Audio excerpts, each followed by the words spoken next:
Olá a todos, muito boa noite. O tema de nossa aula de hoje é sobre ação trabalhista. A partir desta aula, desta apostila, vamos começar a estudar a ação trabalhista desde o seu início até o seu término. Então, todas as aulas vai ser para que vocês entendam desde o início toda a linha do tempo de uma ação trabalhista, todo o seu trâmite perante a primeira instância, perante a segunda instância, como estudamos os órgãos da Justiça do Trabalho na apostila passada, vamos percorrer agora o processo trabalhista desde o seu início, percorrendo em todos os órgãos da Justiça do Trabalho. Então, o que vem a ser o conceito de ação trabalhista? Ação trabalhista é o termo dado, é a denominação jurídica dada a todos os dissídios trabalhistas, todos os conflitos de interesse envolvendo direitos trabalhistas. E o julgamento destes dissídios, desses conflitos de interesse, será realizado pelo Poder Judiciário e perante os órgãos da Justiça do Trabalho, de acordo com as regras de competência material e regras de competência territorial que estudamos no final da aula passada. Então, o conceito de ação trabalhista, em outras palavras, é a denominação jurídica dada aos dissídios individuais relacionados à matéria trabalhista que são analisados perante a Justiça do Trabalho. A ação trabalhista, ela pode se classificar de duas formas. A primeira classificação é a classificação de ação trabalhista individual. E a segunda classificação é a ação trabalhista coletiva. Vamos estudar cada uma dessas divisões da ação trabalhista. Primeiro, a ação trabalhista individual. Na ação trabalhista individual, o que se discute nas ações trabalhistas individuais são interesses dos trabalhadores, interesses trabalhistas desses trabalhadores, e que esses trabalhadores sejam identificados. Então, nessa ação trabalhista, eu tenho a identificação completa do trabalhador. Como, por exemplo, João da Silva, brasileiro, casado, bancário, portador do RG tal, inscrito no CPF tal, portador da carteira de trabalho no tal, inscrito no PIS tal, e assim sucessivamente. Então, a ação trabalhista individual é aquele que se discute a interesses trabalhistas de trabalhadores identificados. Então, quando há a identificação do trabalhador ou dos trabalhadores que estão ali ajuizando a ação, estão ali no conflito de interesse entre o trabalhador e a empresa, temos uma ação individual. Essa ação individual, ela se divide em ação individual simples e ação individual plurima. A primeira, ação individual simples. Na ação individual simples, eu tenho apenas um reclamante, apenas um trabalhador identificado. Eu não tenho mais de um trabalhador. Não confundam a possibilidade de uma ação com mais de um trabalhador, com 2, 3 ou 4, como se fosse uma ação coletiva. Vamos estudar daqui a pouco o que identifica e o que caracteriza a ação coletiva. Na ação individual simples, então, temos apenas um trabalhador. Então, é o João da Silva, bancário, portador do RG tal, CPF tal, carteira de trabalho tal, PIS tal, e assim por diante. Este trabalhador vai ajuizar uma ação contra o seu empregador, seu ex-empregador, lembrando que não é necessário e não obrigatório que o trabalhador tenha o seu contrato de trabalho extinto para sim ajuizar a ação trabalhista. Não, ele pode ter o seu contrato tanto inativo, quando ele é demitido ou ele pede demissão, ou ele recebe uma justa causa, como também quando o contrato de trabalho está ativo, ele pode pleitear os seus direitos perante a Justiça do Trabalho da mesma forma. Então, na ação individual, os interesses são de trabalhadores identificados, e na ação individual simples, eu tenho apenas um trabalhador no polo ativo daquela ação. Eu tenho um único trabalhador que está ajuizando a ação contra o seu empregador ou seu ex-empregador. Já na ação individual plurima, eu tenho mais de um reclamante no polo ativo daquela ação. Então, eu tenho vários trabalhadores, vários reclamantes que pleiteiam perante a Justiça do Trabalho direitos trabalhistas contra o mesmo empregador. Aqui eu tenho, por exemplo, um conjunto de vários trabalhadores que foram demitidos, por exemplo, numa mesma ocasião, contrataram o mesmo advogado e o mesmo advogado ajuiza uma única ação envolvendo todos os direitos daqueles trabalhadores. Então, há sim a possibilidade, na ação individual plurima, né, que quando mais de um trabalhador, mais de um reclamante, ajuiza ação contra o mesmo empregador. O que caracteriza aqui a ação individual plurima é que existe mais de um reclamante no polo ativo, mas a ação só pode, obviamente, por motivos óbvios, não pode ser ajuizada contra outro empregador. Não. Então, eu não posso pegar, por exemplo, 10 trabalhadores que trabalharam para empresas distintas e ajuizar uma ação plurima. Não. Aqui eu tenho que pegar 10 trabalhadores, por exemplo, ou 5 trabalhadores que trabalharam para a mesma empresa, que trabalharam para o mesmo empregador.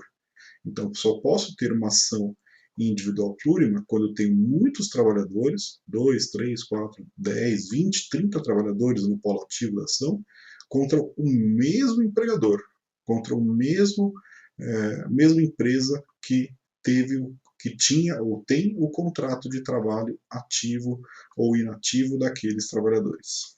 Então, na ação individual plurima, mais de um trabalhador contra o mesmo empregador. Na ação individual simples, um trabalhador contra um único empregador.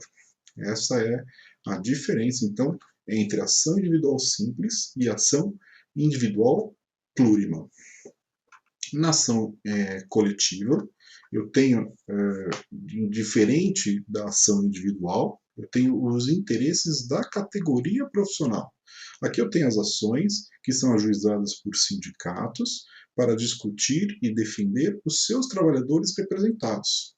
Então, aqui não discuto os interesses de um ou dois ou 10 trabalhadores. Não, eu discuto o interesse de vários trabalhadores. E aqui a diferença entre ação individual e ação coletiva é que na ação coletiva os trabalhadores não necessariamente estão identificados, porque a ação vai ter como polo ativo daquela ação não os trabalhadores, e sim o sindicato. Então, o sindicato verificando que a empresa não está cumprindo com alguma determinação, alguma norma trabalhista para os seus empregados, né, ou não está cumprindo as normas previstas na convenção coletiva, por exemplo, né, pode o sindicato ajuizar uma ação coletiva para que seja beneficiado todos os trabalhadores. É isso que caracteriza a ação coletiva. Lembrando que o sindicato pode ajuizar uma ação coletiva para pleitear direitos que estão previstos em uma convenção coletiva. Lembrem do conceito que vocês estudaram em Introdução ao Direito do Trabalho no semestre passado, de convenção coletiva. O que é uma convenção coletiva? É aquelas normas regulamentadas entre os sindicatos, e essas normas se adequam e se amoldam ao contrato de trabalho. Então, se, por exemplo, o sindicato fez uma convenção com o sindicato das empresas, então o sindicato do trabalhador fez uma convenção coletiva do sindicato das empresas para que o vale-refeição desse ano de 2020 até o ano que vem de 2021 seja de R$ 20 por dia. Então, todas as empresas são obrigadas a fornecer um vale-refeição de R$ 20 ao dia, porque há uma previsão e uma norma coletiva, e uma convenção coletiva, que é este acordo feito entre o sindicato das empresas e o sindicato dos trabalhadores.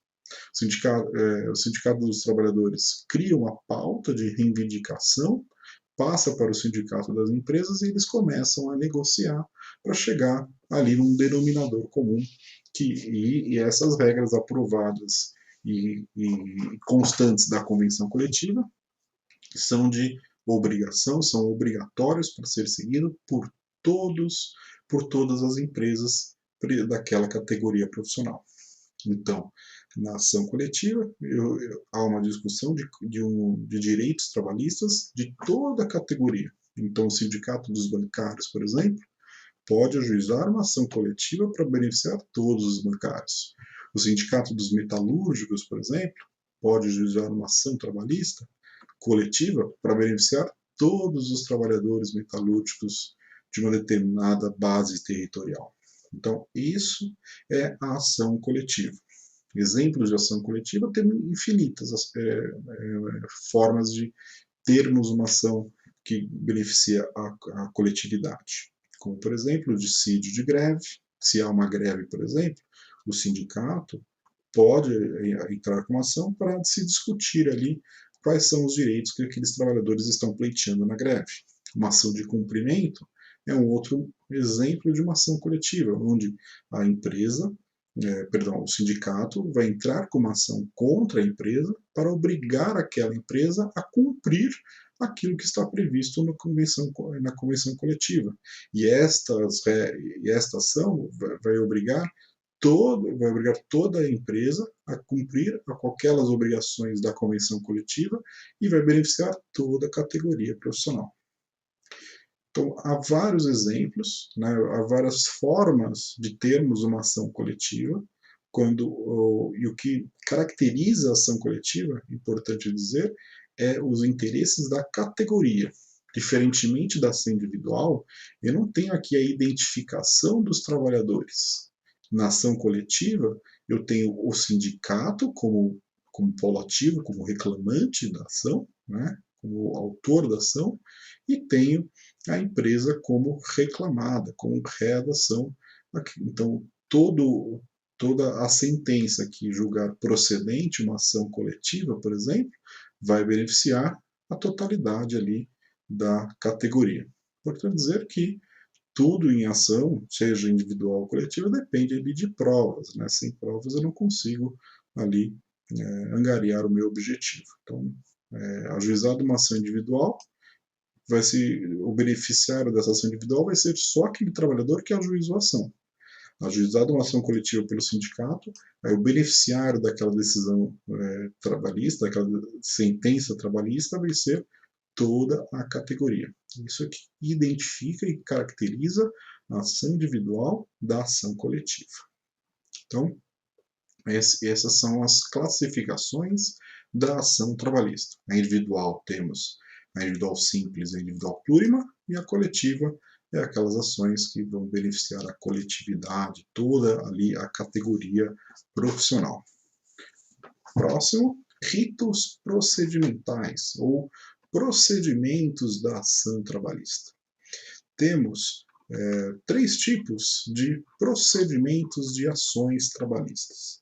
Vamos ver cada um deles. O primeiro, muito pouco utilizado, é o rito de alçada, também chamado de rito sumário ou procedimento sumário.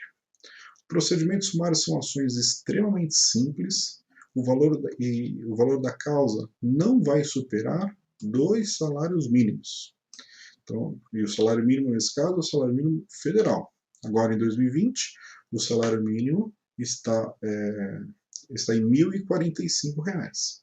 Então, o rito de alçada é para aquelas ações que vão até, no máximo, 2 salários mínimos. Passou 1 centavo do valor da causa daqueles 2 salários mínimos, eu não posso mais utilizar o rito de alçada, o rito sumário. Eu vou ter que vir aqui para o rito sumaríssimo. A determinação de qual que é o procedimento a ser utilizado é pelo valor da causa.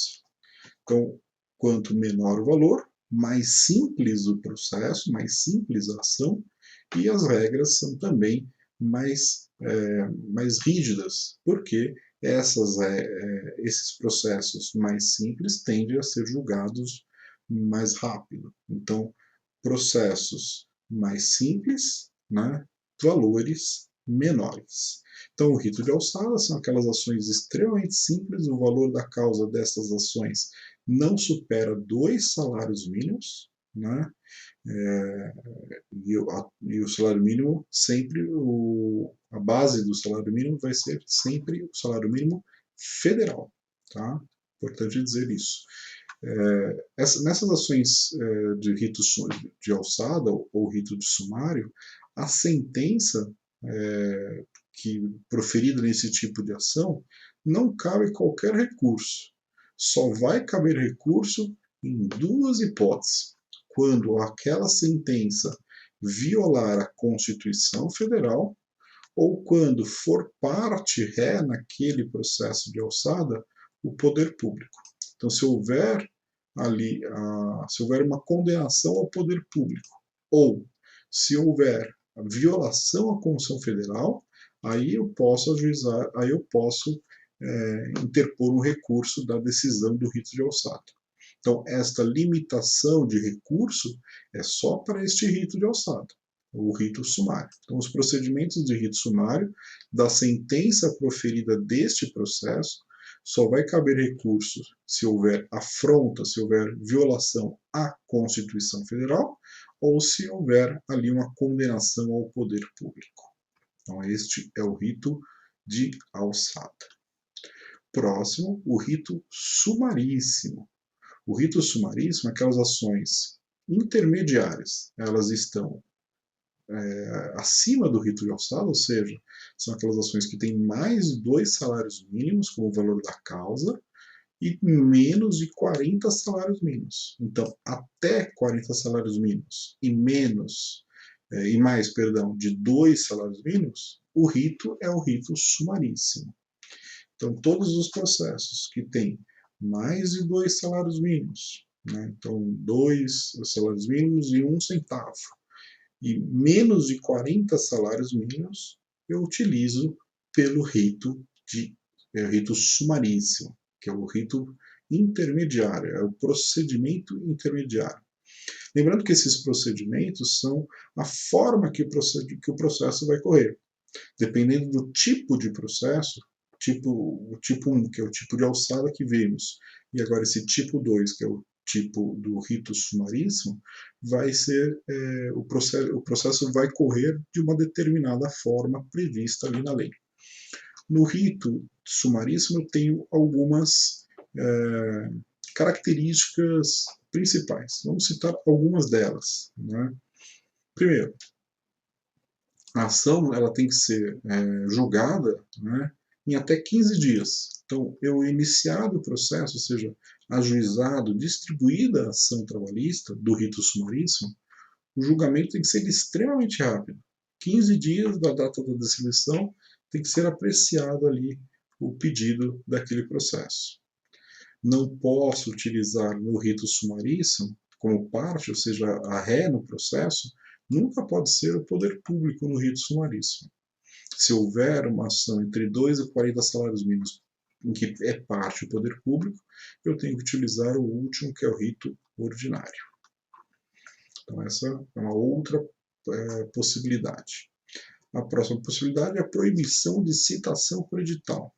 A gente vai estudar isso também até em processo civil, mas já adiantando a vocês, né, eventualmente, se o reclamante não encontra a empresa a empresa fechou, a empresa não está mais ativa, né?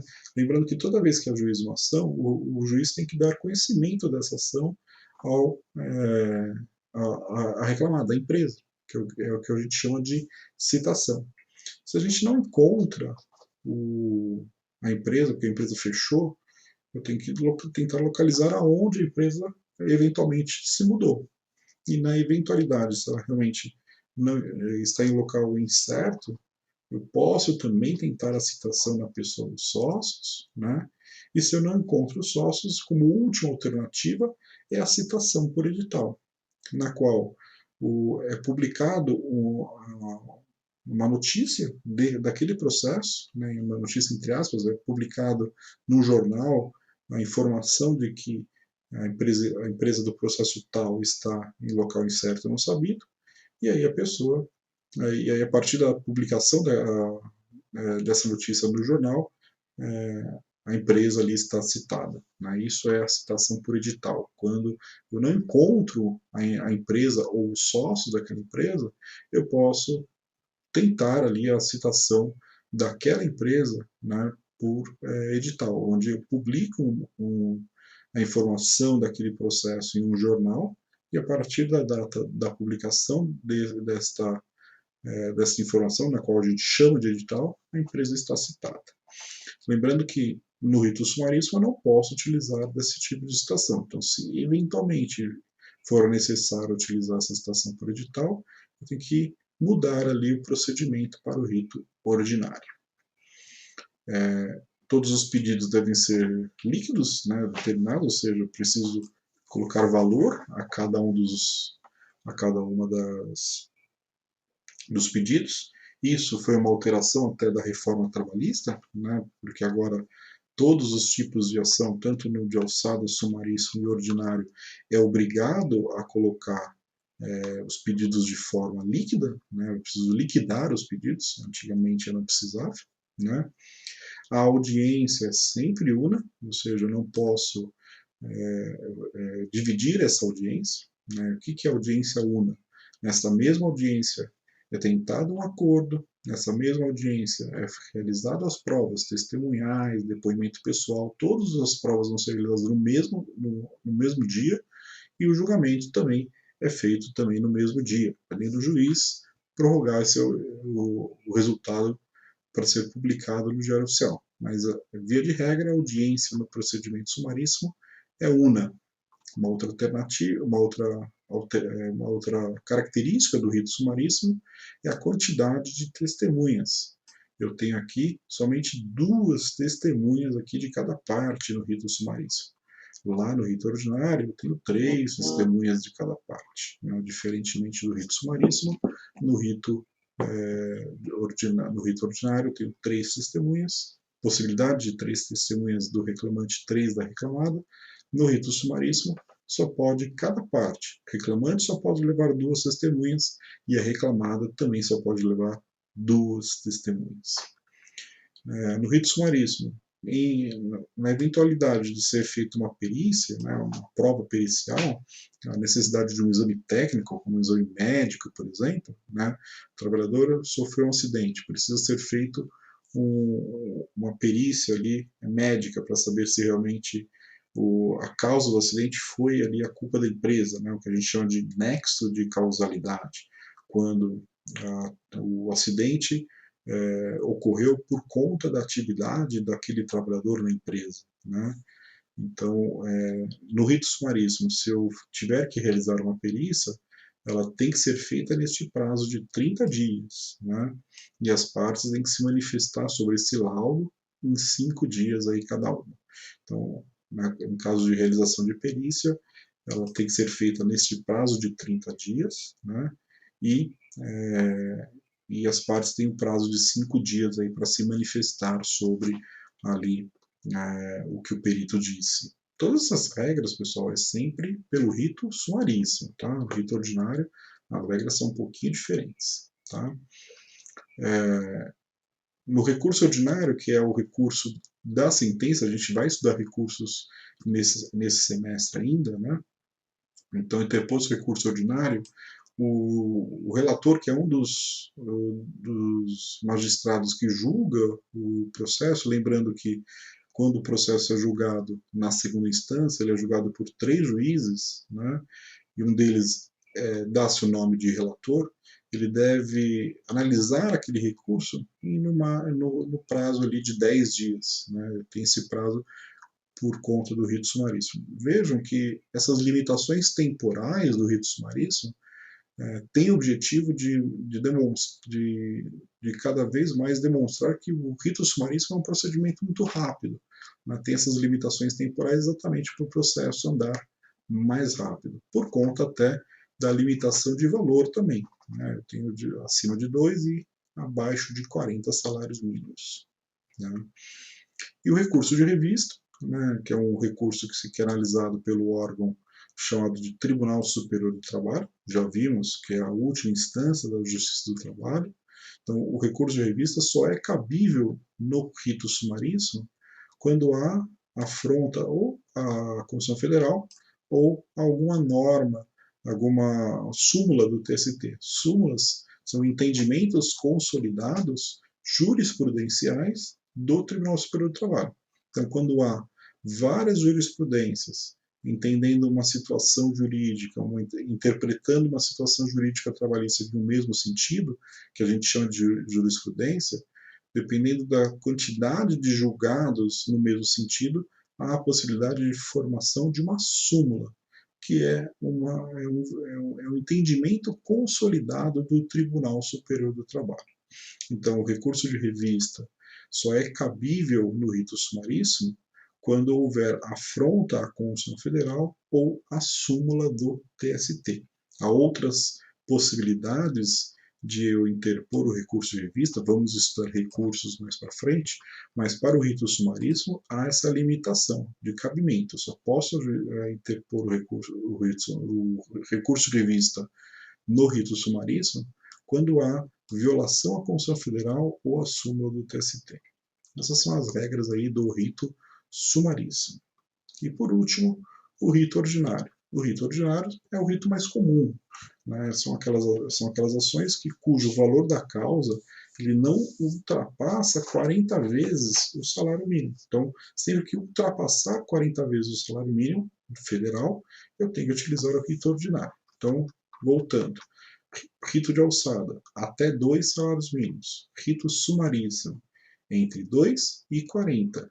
E o rito ordinário são aquelas ações que superam 40 salários mínimos. Então, este é o rito ordinário, que é aquelas ações que superam 40 salários mínimos. E nessa ação há regras muito mais brandas, né? Então o processo não tem necessariamente que terminar em um certo período definido na lei. Não, não há. Né? Por conta da complexidade desse tipo de ação, porque vai analisar questões mais complexas, né? Por conta até do valor daquele processo, nessa situação a audiência não necessariamente tem que ser una, né? Enquanto que no rito sumaríssimo a audiência obrigatoriamente tem que ser una, né?